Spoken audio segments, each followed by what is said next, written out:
a good story. The Hitchhiker. Here's my intro.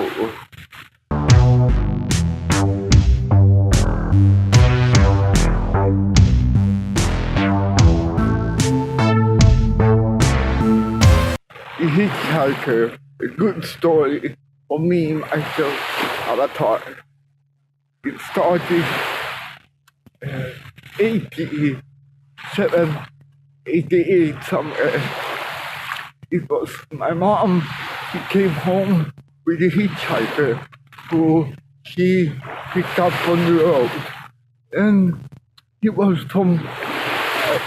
a Berber person from Algeria, and he stayed with us for a couple of months. You can only stay in Sweden 6 months, so he stayed the whole way 6 months, and he had to go back. Some years passed, and I was in Madrid with a friend. It was so cold.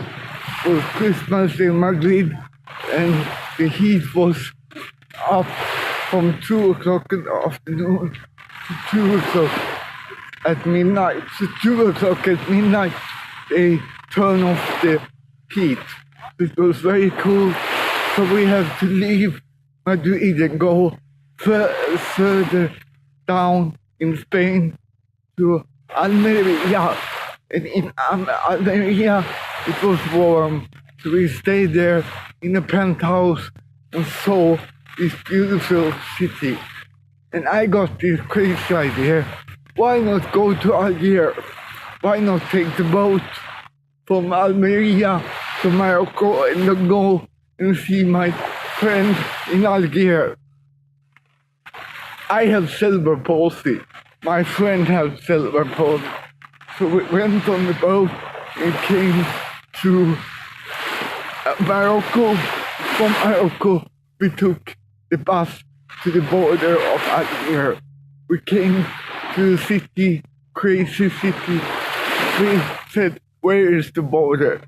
Yeah, it's like 3-4 hours from the border with taxi. So we paid like, I don't know, 50 cents to go to the border, 3-4 hours in a taxi. It was totally flat, and desert. We came to the border. 2 people from Sweden with cerebral palsy. And at the border, there were like 200 people in white dresses who waited to pass to Algeria. And I told my friend, give me your passport. And he said, what are you going to do? Yes, give me your passport. And I passed the whole line of 100, 200 people, I don't know. And I showed my passport, Swedish, and we walked there. Probably they have never seen people with cerebral palsy, so they have no clue what they should do with us there at the border entering Algeria. And we have a Swedish passport, so they took us in. We had to fill in some paper. I had changed money before because you have to have 1,000 dinar to go into the country. So I write the 1,000 dinar, and my friend write the same. And the border police, he told us, you have 1,000 dinar? Yeah, show me. So I pulled out my 1,000 dinar, and then I wanted to give it to my friend because he didn't have 1,000 dinar. And he said, but the problem was he took the money in his hand and he turned to my friend and said, where are you 1,000? He said, that's the 1,000 we have. And he got completely crazy. And he said, you're going into Algeria, you only have 1,000 dinar. Don't you have other money too? Yeah, of course. Why didn't you write it here? And he took us back to in the back office and there were some rice things that you can sit on, and they show me the other money. I was quite cool at that time. This is like 25 years ago. So I just took out my shoe, one of my shoes, and I put the money in the shoe. And I showed him the money, and he was like, "You have money in your shoe?" "Yeah." He said, "You have more money?" So that was very cool.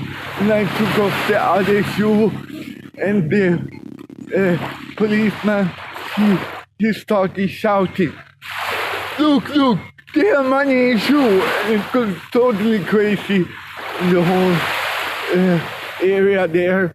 But we filled up the application with the right money, and they checked all our bags and everything. And there were like 4 or 5 stations to go through. And at the last end, the man held our shoes with his passport in the hand, and he said, "You and you, here no more, go." So we went into Algeria, and we came, we had to take a taxi. It was like 2-3 hours drive to the nearest city. I don't even know the city name, but we wanted to go to the capital, so we had to take the train the next day. We couldn't get food. There were no street lights. It was very dark. We had a hotel, and they told us we cannot go out to eat, so we starved the whole night.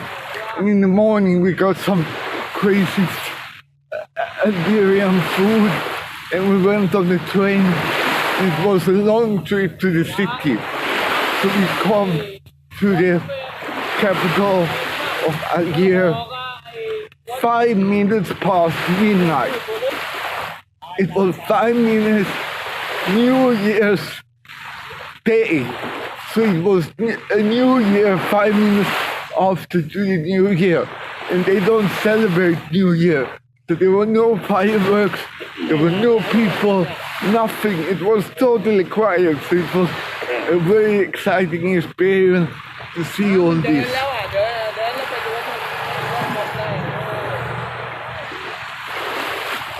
So it was very exciting to see all this at New Year's Eve. And we came to a place, and they told us to go to the police station because we had an address to go to in the old city. And it took like about half an hour, 40 minutes before they helped us. And they escorted us to this address with 20 people, and 15 of them had machine guns going into the city. And they really interviewed us, interrogated us. "Are you sure you're going to this asset?" "Yeah, they know us and there will be no problem." So we convinced them to get there. So after 1 o'clock, 2 o'clock, maybe even, we came to this address. My friend wasn't there. He wasn't there, but they knew about him. So I think the cousin was living there. So they gave us a bed, very simple bed on the floor, and we slept. And the next day we went to another taxi station to go to TC also, because it was there my friend was living. It was another taxi drive for 3, 4, 5 hours.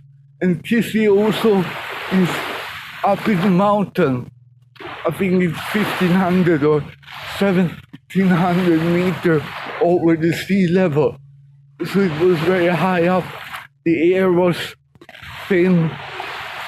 And on the way there, the taxi went this way, because there were big craters in the road everywhere. We didn't understand what it was, but it was detonated. So it was a war zone. We had no clue. It was really, really dangerous to go to Algeria in this time. I think it was 1991. When we came to Tisi also, we had to walk up the mountain even further.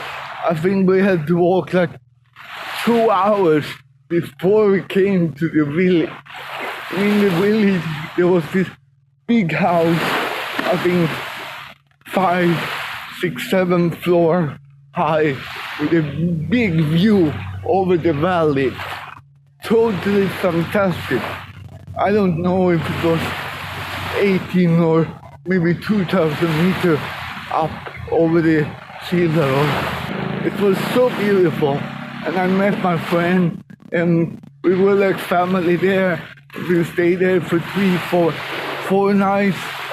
He took us to the heat, warm springs so I could heal my body. And it was really, really hot springs. When you went there 5 minutes in the water, you were really red like a crab that you cooked. So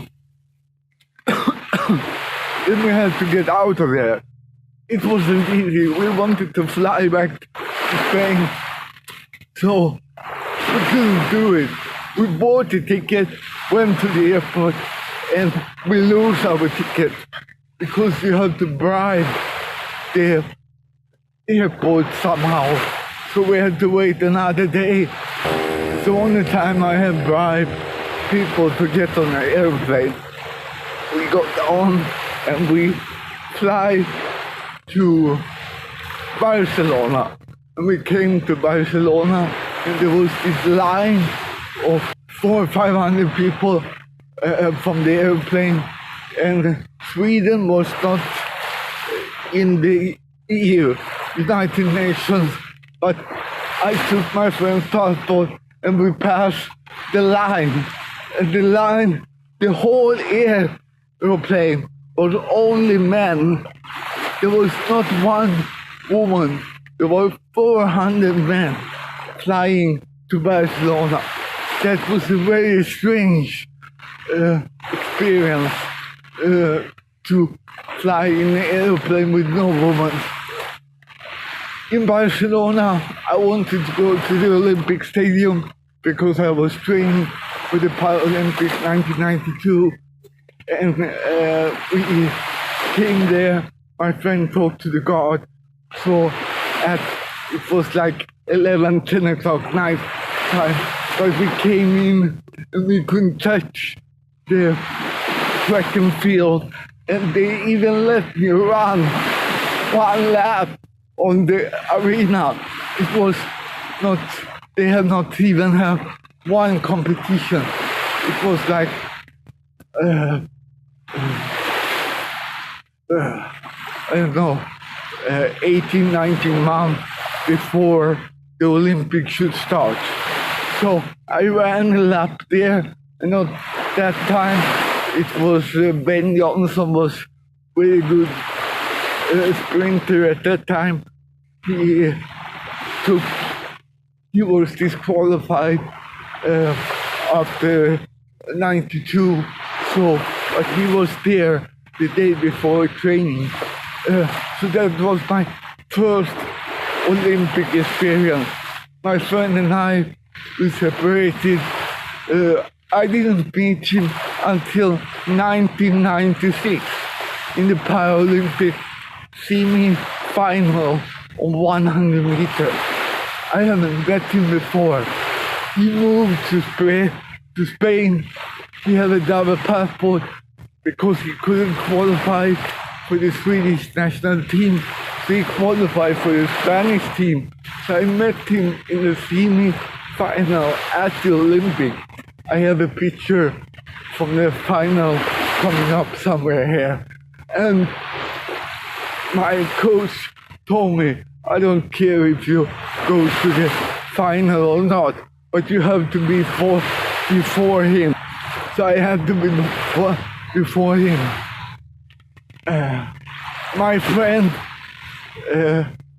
in the semi-final, he had 14.01. I had 13.98. That's 300 of a second. And we had one guy between us at 14.00.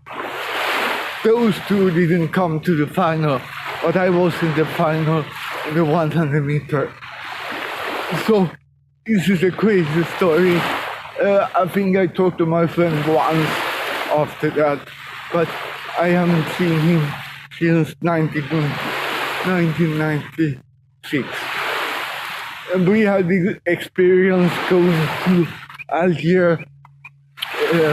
We met the consul, Swedish consul, when we were in Algeria. He said, "Go from here." "What are you doing here? Holiday. You don't go to Algeria on holiday." She told us to get out. 2 weeks after we left, there was a war, and all the foreigners, they were very badly treated. They killed most of them 2 or 3 weeks after we were in Algeria. I have met one person all my life that have been in Algeria. If you have been there, please make a comment. It's a very rare country to have been in.